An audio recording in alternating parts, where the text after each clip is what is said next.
Well, good morning, everybody. Good morning, everybody. I hope everyone it's okay. That you're that you're healthy. That please stay safe. Here things are not very well, but we are prevailing. We've been confined. I've been confined for the past 10 days at home, working online. I'm going to work online with you as well, and with other students that I have. So we just go out for necessary things like going to the supermarket, pharmacy, etc. And it's a very different Madrid. It's an empty Madrid. I'll send you a photograph so you can see how the city looks like. Well, I hope that all your family and friends and yourselves are well. And please stay safe, okay? I'm and healthy. Okay, well, as I said before, as of next week, we're going to start using Adobe Connector. So that means that we'll be able, at least for a while, it's not going to be like an hour and a half class. It's going to be like we're going to meet online maybe for half an hour, something like this, even more if it's possible. And but I am aware of the time difference and that would be but we're going to try to really be online and to interact online as of next week. This week, as you know, you already saw the and started working with the material I uploaded onto Moodle for the Tuesday class. This is the Thursday class, and we're going to talk about consumer protection. So I've uploaded a PowerPoint presentation that you can follow while you listen to this lecture, okay? So what I'm going to do is like to introduce the topic, but as of next week, we're going to have many of this. I'm going to prepare the lessons using PowerPoint presentations, but we'll be able and we'll try as much as possible to go back to normal for an online interaction at all times. Okay. Right. So, what's consumer protection? Well, if you look at this, one thing, the PowerPoint presentation, the slides are numbered, so it's easy to follow. All right. So, if you turn to slide number 2, there is a definition of what consumer protection is, and I'm going to read it. The practice of safeguarding buyers of goods and services and the public against unfair practices in the marketplace. So basically, it's a protection law that ensures and safeguards the rights of buyers when they actually acquire goods and services. Consumer protection measures are often established by law, and we're going to talk about the law, to prevent businesses from engaging in fraud or unfair practices in order to gain advantage over competitors or mislead consumers. So that's basically what the definition of consumer protection might be. Then, what do we call the protection, or what is the law of protection, or the consumer law? So this law regulates private law relationships between individual consumers and businesses that sell goods and services. All right, it covers topics such as product liability, privacy rights, unfair business practices, fraud, misrepresentation, and other consumer and businesses interactions. All right, so it deals with everything that pertains to the relationship between consumers and the businesses selling goods and services. And furthermore, it prevents frauds and scams from sales and service contracts, eligible fraud, bill collector regulations, pricing, utility turn-offs, consolidation, and personal loans that may lead to bankruptcy. All right. Worldwide, around 47 national constitutions include some sort of provisions to protect consumer rights. And these provisions state that the consumers or citizens have the right for goods and services to be of quality. This means that if a business promises that there's quality and excellence in that good or service, these goods and services comply with the statement and the promises. And this constitutional laws or consumer protection laws actually strengthen or reinforce this protection towards consumers. These laws also regulate that information about the product and service must be truthful, that consumers have the right to, for their health to be protected at all times, and for the safety in the use of the product or service be of the utmost importance. So, using goods and services rendered by businesses must comply with these health and safety regulations, and the right to legal recourse and compensation in case of injury or product defects. Okay, so that's what these laws refer to. Now, if we turn to slide number 5, there's an image, and these are basic consumer rights, which are the ones we're going to be discussing in this presentation. So you can see there are different ones: access, economic interest, product safety and liability, etc. We're going to deal with each one individually, all right? So the first one would be access. So a right to access products and services that meet consumers' expectations. So this is very, very important. Consumers have the right to access products and services that are absolutely safe. All right. They also have the right to access to complete and total information and updated information on the products and services they are acquiring. Things like specifications, updated information, options, and so on. So basically, the right to have the complete information about the products and services they are acquiring, in order to prevent any misinterpretation in the use of these products or services. Health is also key, and a health system that complies with updated requirements to ensure public health safety and an excellent service must always be contemplated by businesses.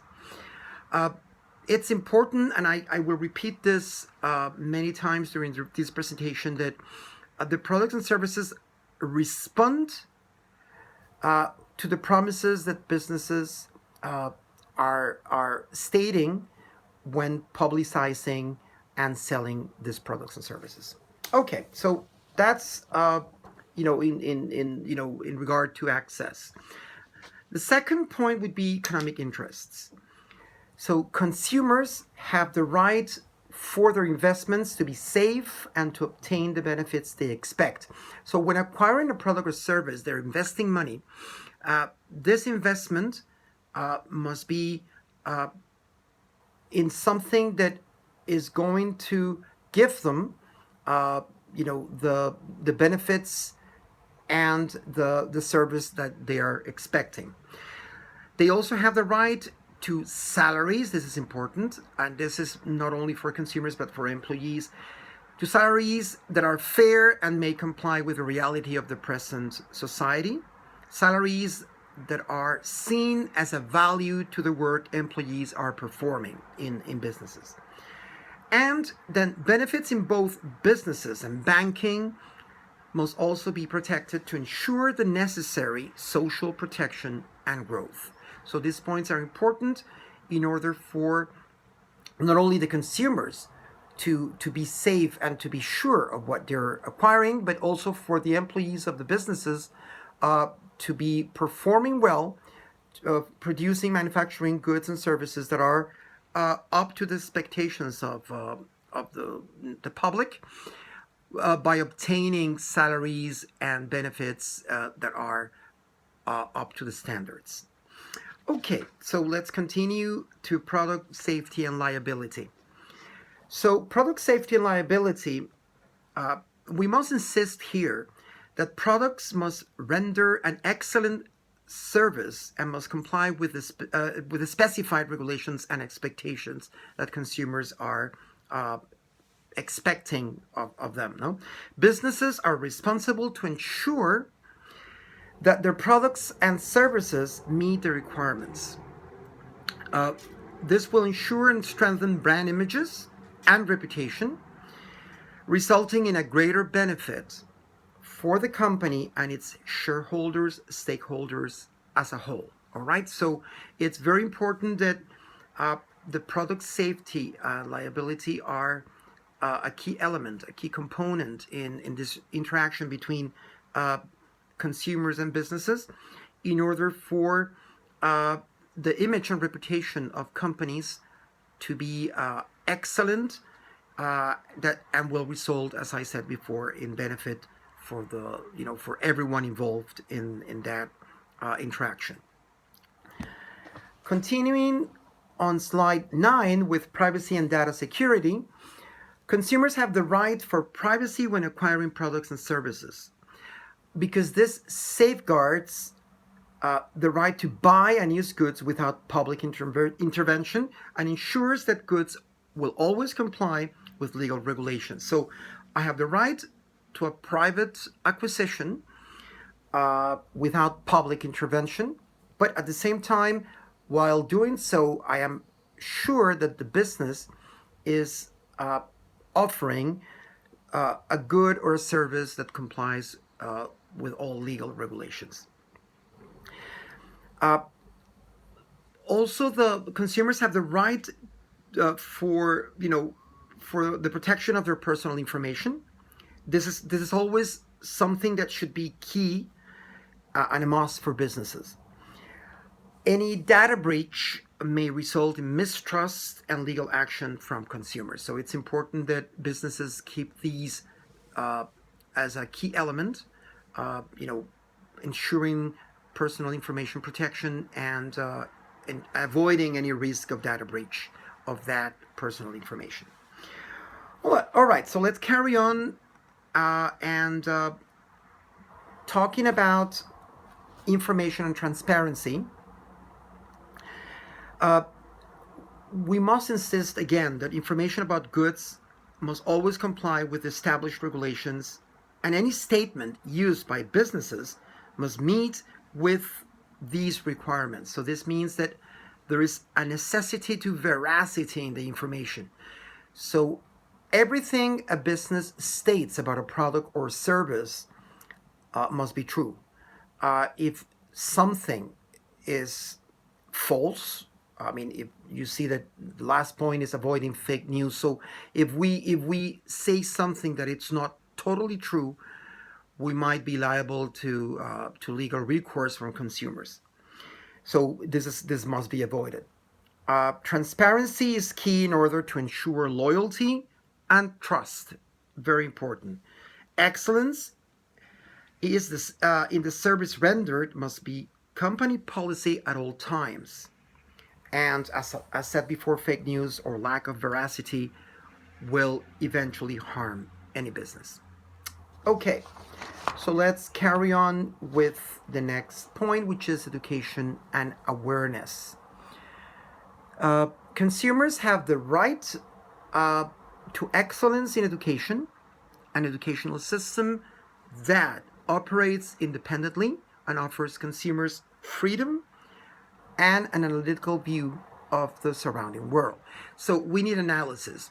Not only education as an academic concept, but education in educating like as in information, all right?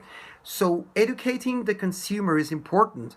So those consumers, they have the right for excellence information, so to be educated well in the services and products they're acquiring, and they must be able to analyze, have an analytical view of what they're buying, of what they're acquiring, on what they're investing their resources. Education, now talking from both academic and business points of view, must not be elitistic. So this must be also accessible, user-friendly, understandable to all kinds of public. This will enable an up-to-date formation or training and will eventually result in well-informed citizens and consumers. Okay, so this is very important. How do we make our consumers aware of what we're offering? How do we educate them, informing them well, making them be analytical, and opening ourselves to questions that consumers might have. All right, so pertaining dispute resolution and redress, consumers have the right to justice. This means that a justice that safeguards their rights at all times and their constitutional freedom. This means that I have the right to, and I have the protection from the justice if the product or service I've acquired does not meet my expectations or jeopardizes my safety or health. All right, so there is a right from consumers to have to dispute this against a company, and there is an obligation from justice to resolve this. Okay, consumers have the right to receive compensation for any malpractice, unsafe and faulty goods or services, and these goods and services must always be defended. Compensation rights, must always be defended. This means that the justice must always defend the rights of consumers to actually sue a company, for example, for malpractice or unsafe or faulty goods and services. And finally, we have governance and participation. So not only the justice, but the governments should protect and defend citizens and consumers' liberties and freedoms. Not only at governmental or political perspective, but also when acquiring goods and services. There is a freedom and a right to acquire goods and services that comply with established regulations established by the governments, that respond to the promises stated by their producers or manufacturers and these businesses. So basically, the governments should always be the last stronghold, let's put it this way, to protect consumers and defend their right to acquire products and services that respond to excellence, to safety, to and the promises that businesses are stating when selling these products or services. And then, in a more political perspective, citizens have the right to demand from the government the right to a clear, fair, and public electoral system. This is important. Businesses must comply with employees' rights, such as strike. So the employees have the right to go on strike if just like to negotiate any improvement in their salaries or in the conditions. And businesses must ensure safety working regulations in the working environment. So this is very, very important. Security in the working environment. Employees that feel secure, safe, protected in their working environment will work better, will produce better goods, and this will eventually benefit the business because they will sell better products and services that comply with consumers' expectations, and this builds up loyalty, trust towards the business, and benefits everyone as a result. So important that finally businesses ensure or meets the necessary standards of safety and protection of employees, of the public, the consumers buying, acquiring these goods and services, to society as a whole, and to the environment. So basically, as you can see, this is a ripple effect and that involves every stakeholder, every shareholder, everyone interested in this commercial and business transaction. All right. So as you can see, the last slide number 14, uh, introduces as an assignment. That's the assignment I want you to do. All right, the assignment I want you to do for this section. You have your study guide, all right, which also, along with this PowerPoint presentation, introduces this topic about consumer protection. So use that, read everything there. You have information, and I've included also some links, websites that will give you further information in your research. But one thing I want you to remember, and I said it before on Tuesday when you started working with the presentation on human rights and religious freedom, you are still divided in teams. So every single assignment is a team assignment, unless I tell you otherwise, all right? So this will be a team assignment as well. So I want you to work as a team. This means that everyone is involved in the research. Every single member of the team has to bring in effort, work, ideas, collaborate. This is a cooperation. I will evaluate this, and I want you to be very honest about it. Okay, so please, we're trying to go back to normal, but since I don't see you, I trust you, of course, and I want you to work as teams. So I will evaluate this, and I want you to be very honest with me and with yourselves, all right? So every single team must make sure that their members work at the same level, with the same effort, and making contributions that will help eventually the whole team. Because you will have a team grade, you will have an individual grade, but you will have a team evaluation. And remember, there is a grade in participation. And I want you to be very honest with yourselves.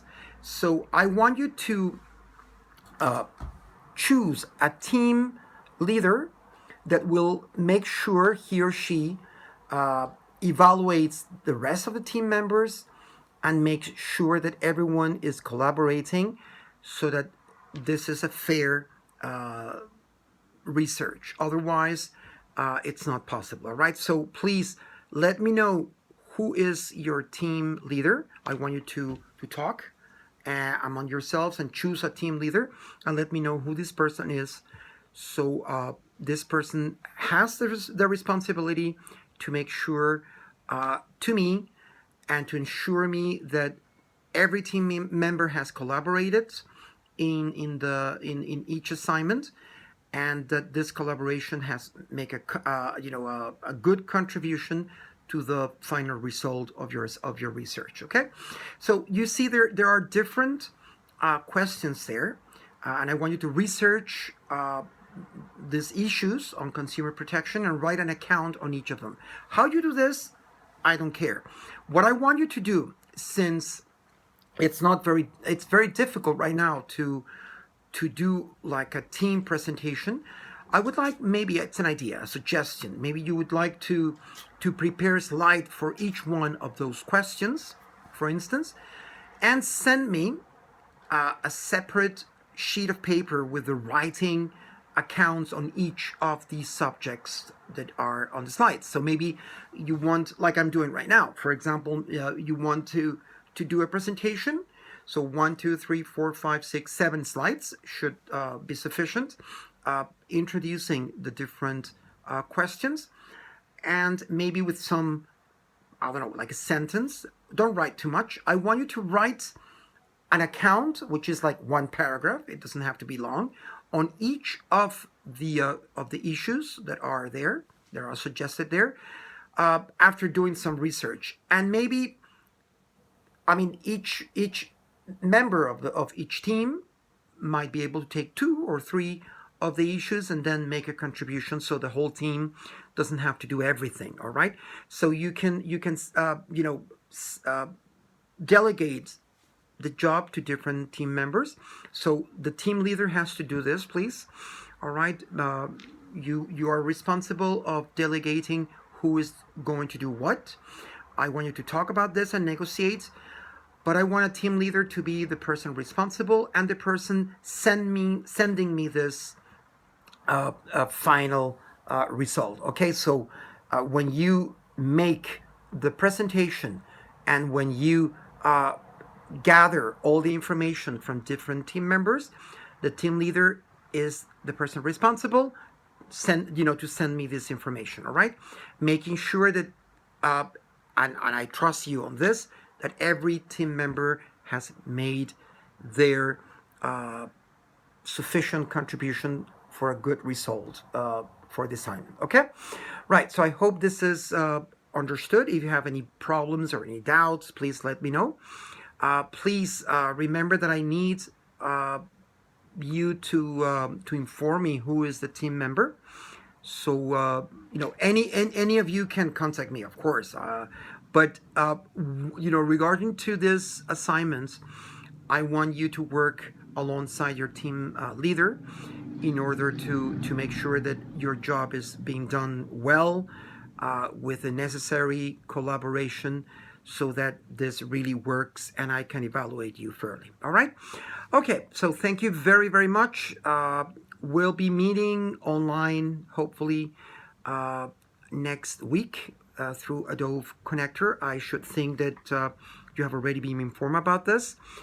And in the meantime, stay safe, stay hopeful, and a hello and a so long from Madrid. And I hope to see you very, very soon. Okay, so take care and have a nice day. Bye-bye.